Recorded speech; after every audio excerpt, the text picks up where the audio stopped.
Doctor साहब, सबसे पहले जड़ावाला वाला वाकया मुबैना तौर पर कुरान पाक की बेहुरमती, उसके बाद एक मॉब मेंटालिटी सामने आती है जो वहाँ पर जलाओ घराव करती है, जिसके अंदर एक माइनॉरिटी जो कि क्रिश्चियंस हैं उनको हिट किया जाता है। सर, आप कैसे इस पूरी सूरत हाल को देखते हैं जी?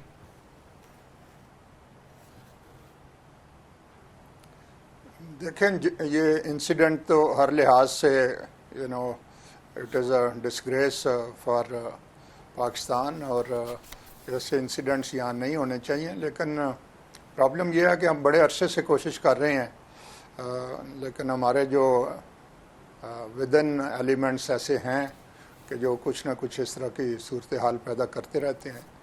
और इसको डील करने के लिए एक ही है कि भाई आप अपना जो जस्टिस सिस्टम है इसको बेहतर करें और सिस्टम के अंदर एक डिटेरेंस जो है उसका एलिमेंट लाएं। अभी तो फ्री फॉर ऑल है। आपको पता ही है कि हमने 2014 के एंड पे नेशनल एक्शन प्लान भी बनाया था। उसमें भी हमने ये चीज़ें डाली थी कि जी हेट्रेड और इंटॉलरेंस जो है इन चीज़ों को कंट्रोल करना है हमें। तो जो रिज़ल्ट्स हैं वो लैकलस्टर किस्म की रहे। और जो सबसे मेरे लिए उसमें हैरानी वाली बात थी वो ये थी कि जो 20 पॉइंट था ये नेशनल एक्शन प्लान जी, और इसमें जो 20th पॉइंट था जो कि फर्स्ट पॉइंट होना चाहिए था वो था revamping and reforming the criminal justice system. तो जब हमारी प्रायोरिटीज़ थोड़ी मिसप्लेस्ड रहेंगी तो वो भी एक फैक्टर है। फिर हमारे और भी इश्यूज हैं वो जैसे जैसे आप बात करते हैं। अच्छा सर, इसमें मेरी ज़रा समझ के लिए, क्योंकि इस चीज़ को ज़रा एलैबोरेट करने की ज़रूरत है, क्या इशू माइनॉरिटी राइट्स है, क्या इशू मॉब मेंटालिटी है, या इशू रूल ऑफ लॉ का ना होना है इस वक्त? नहीं, ये मतलब वेरियंग डिग्रीज में ये सारे इश्यूज हैं। एक तो फॉर एग्जांपल मिलिटेंसी का इशू है, ठीक, और militancy then leading to extremism and extremism finally ending up in this extremism in terrorism. तो दूसरा है कि रूल ऑफ लॉ तो हर बंदे को इधर पता है कि वो तो कोई है ही नहीं, उस नाम की तो चीज़ कोई एग्जिस्ट करती नहीं है। तो जब तक हम ये जो बेसिक इश्यूज हैं इनको एड्रेस नहीं करते, हमारे लिए ये चैलेंजेस जो हैं ये तो नॉट ओनली के रहेंगे बल्कि बढ़ेंगे। तो लिहाजा मैं सिर्फ यही बात कर सकता हूँ कि हमें सीरियस होके इन टारगेट्स को लेना चाहिए और उसके मुताबिक ही हम थोड़ी बेहतरी ला सकेंगे। क्योंकि हमारे यहाँ जो है ना ये फीलिंग कि भाई we can stay above the law and beyond the long so called long reach of the law, वो ख़त्म होनी चाहिए। एवरीवन शुड नो कि भाई there is law to take care of any wrong doings, let alone ये जो extremism के वाक़यात हैं।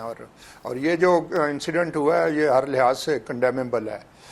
जिन्होंने कुरान पाक की बेहुरमती की, they should also be brought to book, और जिन्होंने बाद में ये लॉ लिया अपने हाथों में, दे should also B adequately dealt with. बिल्कुल ठीक है। अच्छा सर, इसमें दो चीज़ें, अभी आप रूल ऑफ लॉ की बात कर रहे हैं और आप ये एग्जांपल हम अक्सर बात करते हैं कि इसलिए ये सब कुछ ऐसे सानियात, ऐसे वाक़यात होते हैं बिकॉज जो करने वाले हैं उनको इस चीज़ की अश्योरिटी होती है या यकीन होता है कि we'll get along with it, हमें कोई नहीं पूछेगा और हम इस पूरे प्रोसेस से गुजर जाएंगे।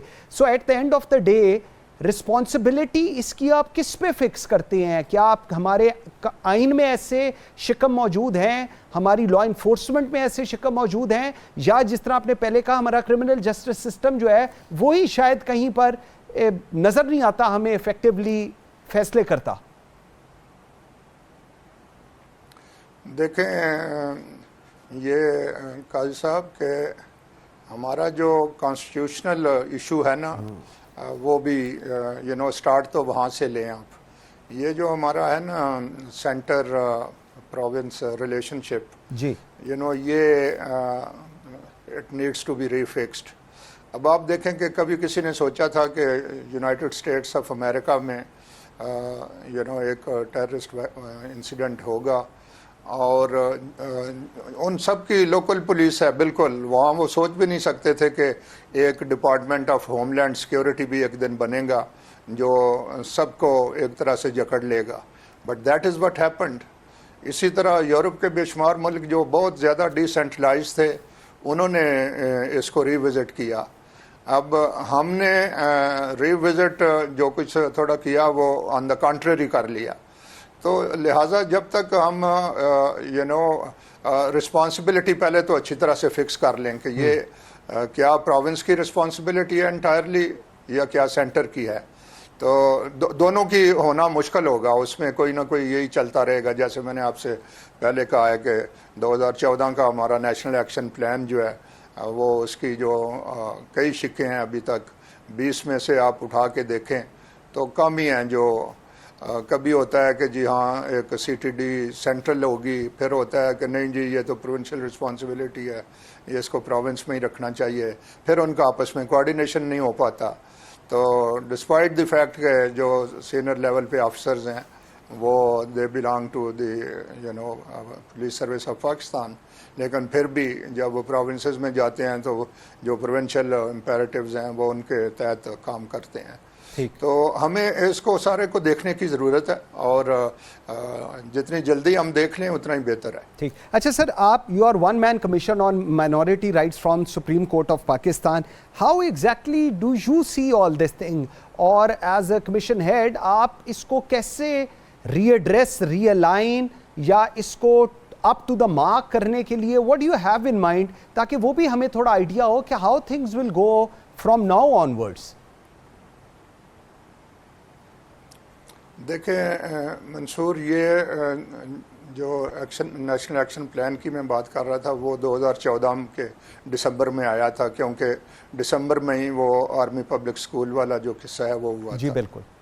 लेकिन 2013 में पेशावर में ही एक सीरियस इंसिडेंट हुआ था जिसमें कि संडे का दिन था और चर्च पे अटैक हुआ था, और उस वक़्त के लिहाज से वो बहुत सीरियस इंसिडेंट था क्योंकि ऑलमोस्ट 100 के करीब जो वर्शिपर्स बेचारे मारे गए उधर मौके पे और बाकी काफ़ी सारे ज़ख्मी हुए।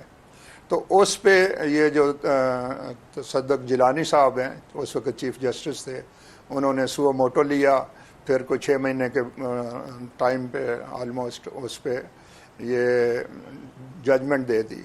अब जजमेंट में 6-7 चीज़ें उन्होंने कहीं कि ये चीज़ें जो हैं इनको करें ताकि ये आइंदा के लिए इस तरह के इंसिडेंट्स जो हैं उनको प्रिवेंट किया जा सके। अब उसमें देखें पहला ही जो है वो है कि जी एक नेशनल टास्क फोर्स बनाई जाएगी जो इस इशू को एड्रेस करेगी। वो नेशनल टास्क फोर्स आज तक तो बन नहीं सकी और वो रिस्पॉन्सिबिलिटी है हमारी मिनिस्ट्री ऑफ रिलीजियस अफेयर्स की। तो अगर हम अब आप देखें कितना टाइम गुजर गया उसको जी, जजमेंट आए हुए 2014 में आई और अब ऑलमोस्ट 9-10 साल हो गए हैं। तो अगर हम इस स्पीड पे काम करें तो उसमें रिजल्ट्स भी फिर उसी तरह के आने हैं। फिर था उसमें कि जी हम सिलेबस जो है उसमें से उसको रीफिक्स करें और नेशनल सिंगल नेशनल करिकुलम जो है उस पर बात आई। ठीक। अब एक प्रोविंस तो प्रोविंस ऑफ सिंध वैसे ही उसमें से शुरू में से निकल गया, उसने कहा नहीं हम इसका पार्टी नहीं बनना चाहते, और दूसरे जो प्रोविंसेस हैं उनमें भी अभी तक कोई इसमें उस तरह का एग्रीमेंट नहीं है, लेकिन बहरहाल वो चल रहे हैं। तो अब उसमें नई डिफ़िकल्टीज़ आई हुई हैं कि भाई हमें जो कॉन्स्टिट्यूशन के मुताबिक उसको कंफर्म कर रहे हैं हम या नहीं कर रहे, जो कि झगड़ा पड़ा हुआ है। तो ये वो चीज़ें हैं कि जो हमें ना अंदर से वीकन कर रही हैं और हमारा जो भी कोई एक्शन है उसमें कोहेरेंस नहीं आ रही। ठीक। तो नतीजा अब क्या है कि अगरचे माइनॉरिटीज़ को आपके शायद नोटिस में ही हो ये कि पहले 5 साल तो सुप्रीम कोर्ट इसको उन्होंने मॉनिटर किया जी। फिर ये सोचा कि बेहतर है कि इसको एक वन मैन कमीशन के हवाले कर दिया जाए। ठीक। सो वन मैन कमीशन के हवाले हो गया, और उसमें अब जो प्रोविंसेस से इस मामले में काम लेना है, you know, it is quite a challenge. और जितना मर्जी ये कहें वो बड़ा काम स्लो चलता है और उसमें डिफरेंट किस्म की चीज़ें आती हैं। और तो ये हमें जब तक हम इस बात को फिक्स नहीं करते कि हमने ये जो टेररिज्म रिलेटेड और एक्सट्रीमिज़म रिलेटेड और इनटॉलरेंस और इस तरह की चीज़ें हैं, इनके अगेंस्ट एक यूनिफाइड और टाइम बाउंड एक्शन लेना है, जिसको आप रेगुलरली मॉनिटर कर सकें, और जो लोग उसकी मॉनिटरिंग के बाद अप टू मार्क ना निकलें उनको फिर पनिश कर सकें, और जो एक्सीड करें परफॉर्मेंस में उनको आप रिवार्ड भी दें। तो ये है जो सारा हमारा मसला है। अब अगर और आपके पास टाइम है तो और चीज़ें भी कर लेते हैं।